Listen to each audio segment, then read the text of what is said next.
Chers membres de l'Église réformée, chers amis de cette Église, dans ces temps difficiles à vivre pour chacune et chacun, j'aimerais d'abord vous transmettre mes vœux de santé.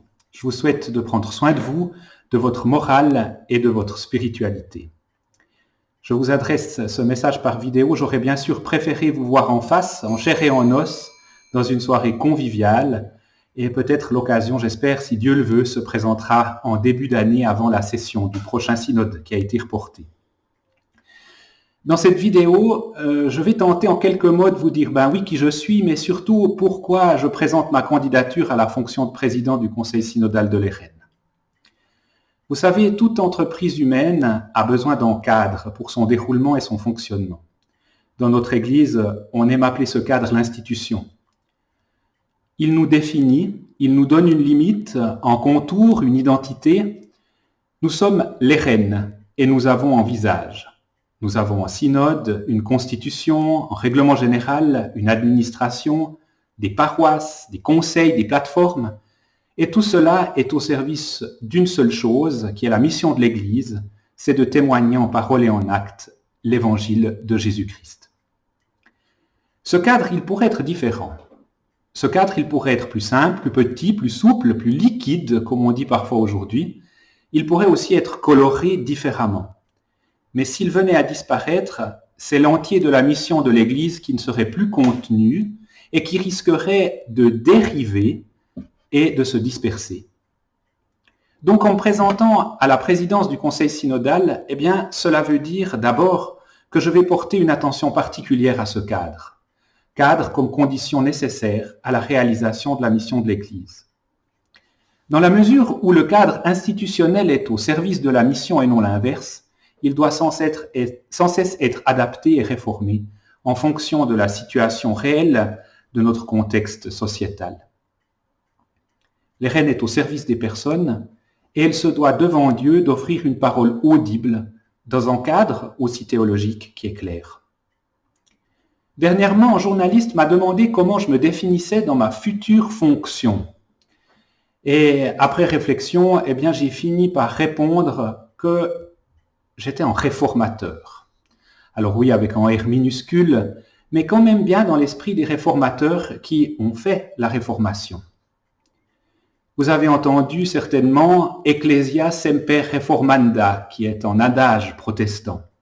L'Église doit sans cesse être réformée. Oui, c'est ma devise. L'adaptation constante du cadre en fonction des terrains, des ressources, des besoins est nécessaire pour accomplir de manière ajustée notre mission. Le Conseil synodal, et en premier lieu son président, est garant de ce cadre sécuritaire dans lequel l'Église se déploie.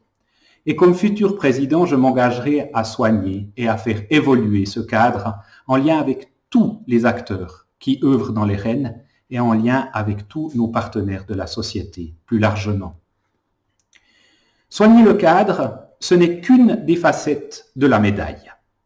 L'autre, c'est prendre soin et définir le contenu théologique et aussi prendre soin des personnes. C'est la ligne ecclésiologique de notre Église. Et comme ces deux aspects forment une seule et même médaille, comme je l'ai dit, ils sont indissociables, le cadre et la théologie fondamentale de l'Église réformée. Durant ma jeunesse, j'ai fréquenté avec assiduité plusieurs communautés chrétiennes, évangéliques d'abord, catholiques ensuite. Elles m'ont toutes beaucoup apporté, mais je les ai néanmoins quittées pour trouver mon Église, l'Église évangélique réformée. Parce que cette Église est à mon avis la seule garante de la démocratie du peuple de Dieu. On peut y exercer la liberté de parole, d'opinion, de conscience, on peut débattre, se confronter, s'harmoniser, même parfois s'achoper. Mais elle n'est pas un patchwork indéfinissable d'opinions spirituelles mises ensemble. Elle n'a pas une théologie du n'importe quoi. Dans l'esprit de la réforme, elle proclame au contraire l'amour du Christ dans une liberté individuelle qui est toujours cadrée par une responsabilité individuelle. L'Église réformée proclame donc une éthique qui est toujours exigeante, qui est basée et qui a pour fondement l'amour de Dieu, de soi et du prochain, Mais cet amour de Dieu, qui est en accueil radical, sans jugement ni condamnation, ne dit pas fondamentalement que tout est possible. Il dit tout est permis, mais tout n'est pas profitable. C'est un verset que vous connaissez qui est tiré des lettres de la lettre aux Corinthiens de Paul. Et c'est cela qui guide l'entier de ma théologie finalement.